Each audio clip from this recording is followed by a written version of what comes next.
So way back when, it used to be really impossible to change a mono track into a stereo track. So if a microphone just recorded in mono, it was almost impossible to change that into a stereo. So all you'll need is a program called Audacity, which is a free program. I've been using it for years, like since I was in college and things.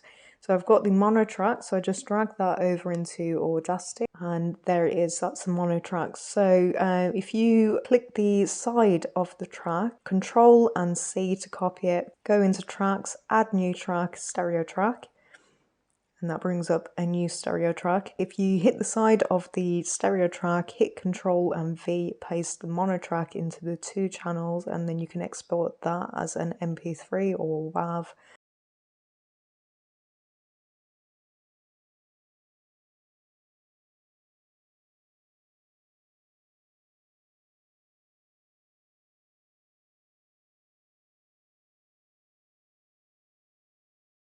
We've got our stereo track there, so just there, and we're going to bring that up in DaVinci, which is where I edit all of my videos, and we can add that to our timeline. So with a stereo track opposed to a mono track, it means you can actually pan the track, and it also comes out of the left and right stereo speakers. So there's a nice quick tutorial for you all, very random.